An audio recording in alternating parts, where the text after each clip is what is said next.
একদিন আপুকে হোটেলে নিয়ে যা করেছিলাম তা শুনলে আমি গ্যারান্টি দিয়ে বলতে পারি তোমাদের পানি চলে আসবে। তাহলে কথা না বাড়িয়ে আসল ঘটনাটি শুরু করি। আমার নাম শাওন, বয়স 18 বছর। আমার একমাত্র বড় বোন হুমায়রা ইসলাম ঈশিতা। বাড়ির সবাই ঈশিতা বলে ডাকে। তার বয়স 20 বছর। কিছুদিন আগে ঈশিতা আপুর বিয়ে হয়েছে। দুলাভাই বিদেশে থাকে। বিয়ে করার জন্য 1 মাস আগে দেশে এসেছে। ঈশিতা আপুকে দেখেই তার পছন্দ হয়েছে, তাই দেরি না করে তাড়াতাড়ি বিয়ে করেছে। আমাদের অর্থনৈতিক অবস্থা খুব বেশি ভালো না। বাবা একটা ছোট কোম্পানিতে চাকরি করেন। ঢাকা শহরে থাকা খাওয়ার খরচ সামলানো কঠিন। তাই দুলাভাই এর মতো একটা ভালো ছেলেকে পেয়ে বাবা আর মা কোনো দেরি করতে চায়নি। ঈশিতা আপু বিয়েতে খুব খুশি ছিল। কিন্তু দেখতে দেখতে 2 মাস পার হয়ে গেল। আর দুলাভাই এর বিদেশ যাওয়ার সময় হয়ে গেল। বিয়ের 2 মাসের মধ্যেই স্বামী বিদেশে চলে যাবে, তাই ঈশিতা আপু ভীষণভাবে ভেঙে পড়ল। তাই দুলাভাই সিদ্ধান্ত নিল যে 1 বছর পরেই দুলাভাই দেশে ফিরে আসবে, আর এই 1 বছর ঈশিতা আপু তার বাপের বাড়িতেই থাকবে। দুলাভাই এর বাড়ি টাঙ্গাইল জেলাতে। তাই বিদেশে যাওয়ার 1 সপ্তাহ আগেই ঈশিতা আপুকে সাথে নিয়ে ঢাকাতে আমাদের বাসায় চলে আসলো। ঈশিতা আপু আর দুলাভাই আসাতে মা, বাবা, আমরা সবাই খুব খুশি হলাম। দুলাভাই আর ঈশিতা আপুর সাথে আমি খুব আনন্দের সাথে সময় কাটাতে লাগলাম। দুলাভাই এর বিদেশে যাওয়ার দিন চলে আসলো। দুলাভাই যেদিন বিদেশে যাবে তার আগের রাতে আমার ঘুম ভেঙে গেল। আমি পানি খাওয়ার জন্য আমার রুম থেকে বাহিরে এসে ডাইনিং এ এসেছি। বাইরে প্রচণ্ড গরমের তাপদাহ। এই গরমের প্রখরতায় সবাই অসুস্থ হচ্ছে। পানি খাওয়ার প্রবণতাও আমার ঠিকঠাক নিয়মে নেই। তাই স্বাভাবিক নিয়মের থেকে এ সময় একটু বেশি পানি পান করছিলাম। পানি খেয়ে আমার রুমে যাওয়ার সময় হঠাৎ করে আমার কানে একটা আওয়াজ আসলো। আমি খেয়াল করে শুনলাম, আওয়াজটা আমার পাশের রুম অর্থাৎ ঈশিতা আপুর রুম থেকে আসছে। আমি ঈশিতা আপুর রুমের দিকে তাকিয়ে দেখলাম রুমের জানালা খোলা। প্রথমে ভাবছিলাম হয়তো এই গরমে জানালা খোলা রেখেছে, পাশ দিয়ে হালকা বাতাস যাওয়ার জন্য, আর রুমের ভিতরে লাইট জ্বলছে। আমার কৌতূহল বেড়ে গেল। আমি ঈশিতা আপুর রুমের জানালার কাছে গিয়ে দাঁড়ালাম। এটা কি দেখলাম আমি? আপু জানালার দিকে তাকাতেই আপুর চোখের সাথে আমার চোখাচোখি হতেই আমি জানালা থেকে পাশে সরে গেলাম। কিন্তু এবার আমি আমার রুমে না গিয়ে জানালার পাশেই দাঁড়িয়ে থাকলাম। সময়ের সাথে আমার সাহসও বাড়তে লাগল। আমি আবার জানালা দিয়ে দেখলাম। আমি জানালায় দাঁড়াতেই দেখি আপু আমার দিকেই তাকিয়ে আছে। আমাকে দেখে আপু একটা মুচকি হাসি দিল। আপুর মুচকি হাসিতে আমার সাহস আরও বেড়ে গেল। সে রাতে গরমে ভালো ঘুম না হওয়ায় আমার মাথাটা ভারী হয়ে আছে। বারবার ঈশিতা আপু আর দুলাভাই এর কথা আমার চোখের সামনে ভেসে আসছে। সেটা মনে পড়তেই আমার ভীষণ ভয় লাগছিল। গতকাল রাতে আপু আমাকে কিছু বলেনি, কিন্তু আজকে আমি আপুর সামনে দাঁড়াবো কিভাবে? আজকে আপু আমাকে কি বলবে? এসব ভাবতে ভাবতে আমার মাথাটা আরো ভারী হয়ে আসছিল। তখনই আমার মা চিৎকার করে আমাকে সকালের নাস্তা করার জন্য ডাক দিল। আজকে দুলাভাই বিদেশে চলে যাবে, তাই বাবাও আজ বাড়িতেই আছে। আমি আমার রুম থেকে বাহিরে এসে দেখি বাবা, মা, দুলাভাই আর ঈশিতা আপু ডাইনিং টেবিলে বসে আছে। আমি মাথা নিচু করে এগিয়ে গিয়ে নাস্তা করতে বললাম। আমি ভয় করছিলাম যে কখন যেন ঈশিতা আপু গতকাল রাতের প্রসঙ্গ তুলে সবার সামনে আমাকে বকা দিবে। কিন্তু তেমন কিছুই হলো না। ঈশিতা আপু একদম স্বাভাবিক ছিল। আপুর আচরণ দেখে মনে হচ্ছিল যেন গতকাল রাতে কিছুই হয়নি।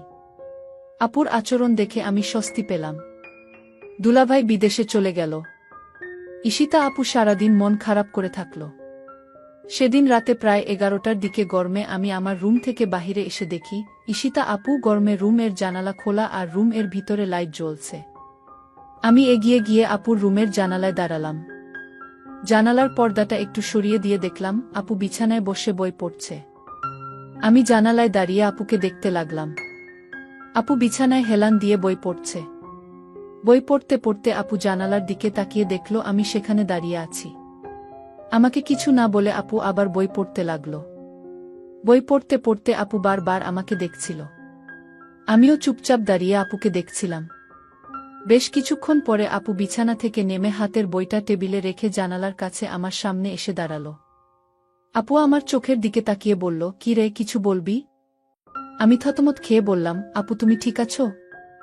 আপু সুন্দর একটা হাসি দিয়ে বলল, হ্যাঁ আমি ঠিক আছি। অনেক রাত হয়েছে, এখন রুমে গিয়ে ঘুমিয়ে পড়। আমি বললাম, তুমি কি এখনই ঘুমাবা আপু? আপু বলল, হ্যাঁ, তুইও গিয়ে ঘুমিয়ে পড়। আমি বললাম, আগে তুমি শুয়ে পড় আপু, তারপরে আমি ঘুমাতে যাচ্ছি। আপু আর কিছু না বলে একটা মুচকি হাসি দিয়ে রুমের লাইট বন্ধ করে বিছানায় শুয়ে পড়ল। আমিও আমার রুমে এসে শুয়ে পড়লাম, কিন্তু কিছুতেই ঘুম আসছিল না। বারবার আপুর কথা মনে আসছিল। সকালে উঠে আবার সব কিছু স্বাভাবিক। দিনের বেলায় আপু কখনো রাতের বিষয়ে কোনো কথা বলতো না। দিনের আপু আর রাতের আপু যেন সম্পূর্ণ আলাদা। আমিও কখনো দিনের বেলা রাতের বিষয়ে কথা বলতাম না। এভাবেই আমাদের দিন কাটতে লাগল। দিনের বেলায় আমরা দুই ভাই বোন স্বাভাবিক আচরণ করতাম, কিন্তু প্রতিদিন রাতে আমি আপুর রুম এর জানালায় গিয়ে আপুকে দেখতাম। কোনো দিন আপু জেগে থেকে বই পড়ত বা টিভি দেখত, আবার কোনো দিন আমি যাওয়ার আগেই আপু রুম এর লাইট বন্ধ করে ঘুমিয়ে পড়ত। প্রায় ৮-৯ দিন পরে একদিন রাতে আমি ঈশিতা আপুর রুমের জানালায় গিয়ে দেখলাম আপুর রুমের লাইট জ্বলছে, কিন্তু রুমে আপু নাই। আমি রুমের চারিদিকে তাকিয়ে দেখলাম আপু কোথাও নাই। হঠাৎ আপুর রুমের বাথরুম এর দরজা খুলে গেল। আপু বাথরুম থেকে গোসল সেরে বাহির হয়ে আসলো। আপুকে দেখে আমার হার্টবিট বাড়তে লাগল, কারণ আপু তখন অবস্থায় ছিল। বাথরুম থেকে বাহিরে এসেই আপু জানালার দিকে তাকিয়ে দেখল আমি দাঁড়িয়ে আছি। আপু আস্তে আস্তে জানালার কাছে এগিয়ে এসে নিচু স্বরে বলল, কিরে শাওন, তুই এখনো ঘুমাসনি? আমি বললাম, আমার ঘুম আসছে না আপু। আপু বলল, বেশি রাত জাগা শরীরের জন্য ভালো না। আমি দাঁড়িয়ে দাঁড়িয়ে অবাক হয়ে আপুকে দেখছিলাম। আপু তখন ঘুমানোর জন্য প্রস্তুত হলো।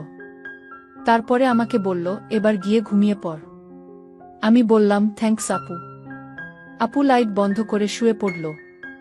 আমি আমার রুমে এসে সবকিছু ভাবতে ভাবতে ঘুমিয়ে পড়লাম। একদিন আমার বাবা আর মা সকালে নাস্তা করে চাচার বাসায় গেল। আমার বাবারা দুই ভাই। আমার বাবা ছোট আর চাচা বড়। চাচার বাড়ি ঢাকা শহরেই। চাচা আমাদের মতো মধ্যবিত্ত নয়। চাচার কাপড়ের ব্যবসা আছে। নিজের চেষ্টায় চাচা তার ব্যবসা প্রতিষ্ঠা করেছে। চাচার একমাত্র ছেলে শিহাব আমার কয়েক মাসের ছোট হলেও আমরা দুই চাচাতো ভাই বন্ধুর মতো। শিহাব হচ্ছে আমার ধনী চাচার আদরের একমাত্র সন্তান।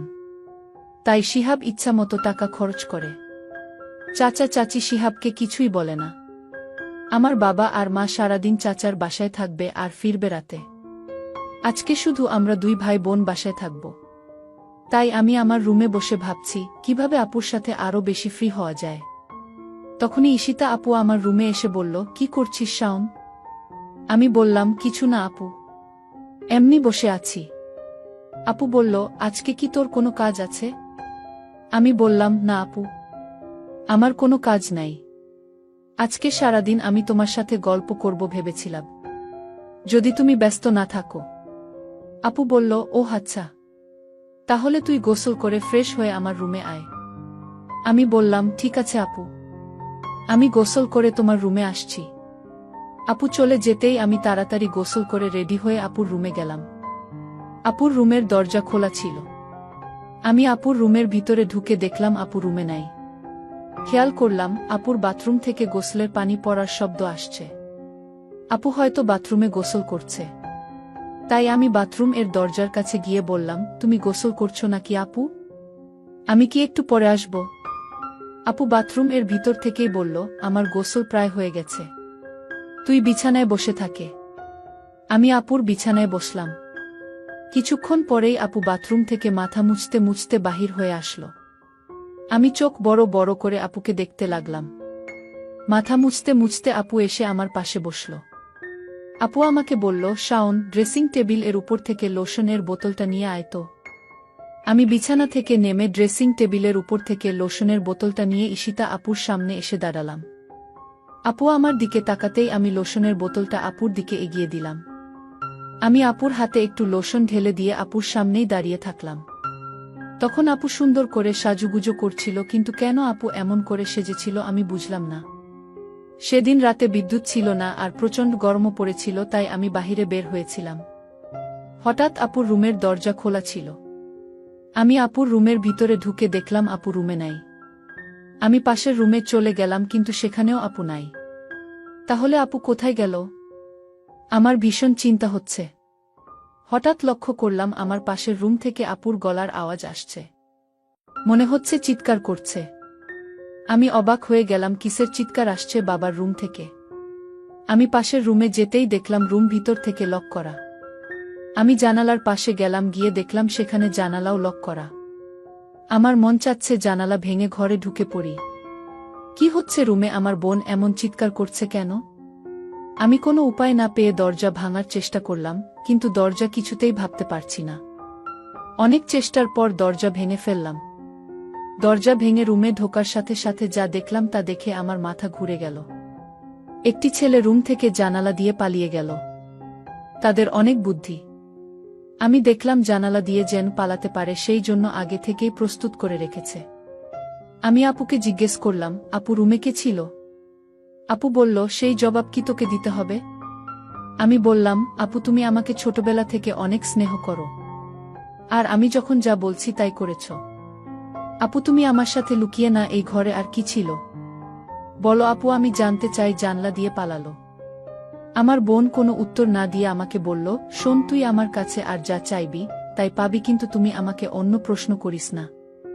আমি ভাবলাম আপু কি বলতে চায়। আমি যা চাইব তাই পাব। আমি আপুকে বললাম, আপু ঠিক আছে, আমি তোমার কাছে একটা জিনিস চাইব, তুমি কি দিবে? আপু বলল, বলেই দেখ না, আমি দেখি না। আপুকে কথাটা বলতে আমার খুব ভয় হচ্ছিল। আমি আমতা আমতা করে বললাম, আপু আমি তোমাকে নিয়ে দূরে কোথাও ঘুরতে যাব। আমি বাড়িতে তোমাকে আমার মনের কথাটা বলতে পারবো না। দূরে গেলে বলতে পারবো। আপু বলল, কত দূরে যেতে হবে? আমি আপনাকে বললাম, কক্সবাজার গেলেই হবে। আমি মনে মনে চিন্তা করলাম, আমার ভাইটা আমার কাছে কি এমন চাইবে যে কথাটা বাড়িতে বলতে ভয় পাচ্ছে। আমি ছোট ভাইয়ের কথায় রাজি হয়ে গেলাম। আমি তোর সাথে ঘুরতে যাব। আমিও জানতে চাই আমার ছোট ভাইয়ের মতলবটা কি। হঠাৎ ছোট ভাই আমাকে ডাক দিয়ে বলল, আপু আমি যে কথা তোমায় বলবো আর আমি তোমার কাছে যা চাইবো তা কাউকে বলতে পারবে না। বিষয়টা গোপন রাখতে হবে। প্রমিস কাউকে বলবো না। তাহলে এখনই বলে ফেল, কি বলবি, আমার কাছে কি চাস? আপু আমি আগেই বলেছি আমি বাড়িতে বলতে পারবো না। তোমাকে কক্সবাজার নিয়ে তারপর বলবো। ঠিক আছে আমার লক্ষ্মী ভাই, তাহলে চল আজই আমরা কক্সবাজার চলে যাই। আপুর কথা শুনে আমার খুব আনন্দ লাগছে, আবার অনেক ভয় লাগছে। তাহলে চলো কালই আমরা কক্সবাজার চলে যাই।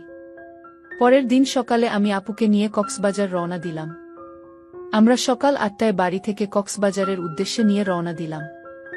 আমরা প্রায় রাত ৯টায় কক্সবাজার গিয়ে পৌঁছালাম। সারাদিন গাড়ির জার্নিতে শরীরটা আমার অনেক ক্লান্ত হয়ে গেছে। আমার চোখের পাতা কিছুতেই খোলা রাখতে পারেনি। আমি ঘুমিয়ে পড়লাম। মানে আমার আপু ঘুমিয়ে গেল। আমি আপনাকে বললাম, আপু কিছু খাবে না? আমি বাহির থেকে খাবার নিয়ে আসি। আপু বলল, না আমি কিছুই খাব না। উত্তর, ইচ্ছে থাকলে তুই হোটেল থেকে খেয়ে নে। আমি বললাম, আপু তোমাকে রেখে আমি কি খাইতে পারবো? আপু বলল, ডিস্টার্ব করিস না, আমি ঘুমাব, তুই যা পারিস না করে। বেন বেন করিস না, কাল কথা হবে, এখন ঘুমা। আপুকে ঘুমের মধ্যে অনেক সুন্দর লাগছিল। আমিও ক্লান্ত শরীর নিয়ে ঘুমিয়ে পড়লাম। পরের দিন সকালে ঘুম থেকে উঠে আমরা সমুদ্র সেকতে ঘুরতে গেলাম। সারাদিন ঘুরলাম। এবার আপু আমায় প্রশ্ন করল, আচ্ছা শাওন তুই কি ভুলে গেছিস?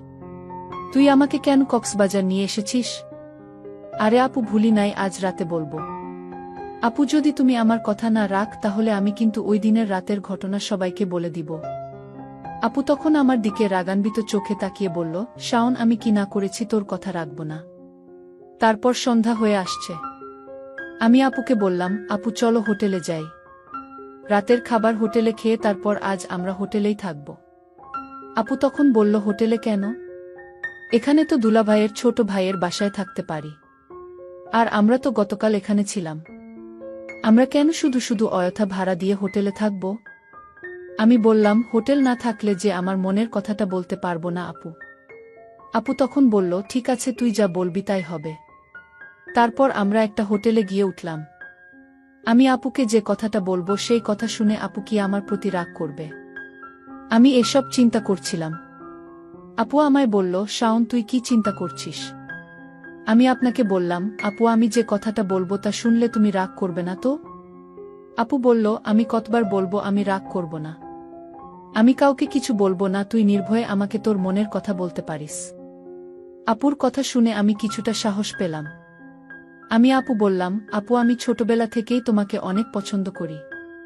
আর দুলাভাই বিদেশ যাওয়ার পর থেকে আমি লক্ষ্য করছি তুমি সব সময় মনমরা হয়ে থাকো। আমি তোমার কষ্ট বুঝি। তুমি চাইলে আমি তোমার কষ্ট দূর করে দিব। আপু বলল, তুই আমার কষ্ট বুঝিস? আরে আপু, ছোট থেকে আমরা একসাথে বড় হয়েছি। আমি তোমার মনের কথা না বুঝবে কি বুঝবে? আমি জানি তোমার ভিতর কিসের অভাব কাজ করছে। ছোট ভাইয়ের কথা শুনে আমি কিছুটা আশ্চর্য হলাম। বলে কি সে আমার মনের খবর সব জানে? আচ্ছা বেশি কথা না বলে তুই বল আমার কাছে কি চাস? আপু আমি ছোটবেলা থেকেই তোমাকে আমার পছন্দ, আর তাই আমি তোমার সাথে। বল থেমে গেলে কেন? আমার সাথে কি? আপু আসলে আমার বলতে খুব ভয় লাগছে। আরে বাবা, এত ভয় করলে কি চলবে? কি বলতে চাস বলে ফেলে। আপু ওই দিন রুম থেকে যে একটা ছেলে পালিয়ে গেছিল সে কি ছিল আপু? আরে ও হচ্ছে আমার স্কুল ফ্রেন্ডস। তার সাথে তুমি কি করছিলে আপু? আপু বলল, আমি বলতে পারবো না। তুই কি বোকা, কিছুই বুঝিস না? আমি কি করছিলাম তা কি আমার মুখ থেকে শুনতে হবে? হুম আপু, তোমার মুখ থেকে শুনতে চাই। তুমি বললে আমি অনেক খুশি হব আপু। আরে পাগল ছেলে, সেটা কি বলা যায়? সেটা তো বুঝে নিতে হবে। আমি বুঝেছি আপু। তাহলে তো হলোই। আপু আমি যা মনে মনে বুঝে নিলাম তা আমি করতে চাই। ঠিক আছে, আজ আর কোনো কথা নয়, যা হবার কাল হবে। আপুকে বললাম, আপু কাল হবে তো? আমার কথা রাখবে তো? আমি বললাম, আমি কি তোর সাথে মিথ্যা কথা বলেছি? আমারে কি তোর বিশ্বাস হয় না? যদি বিশ্বাস থাকে তাহলে এখন ঘুম, কাল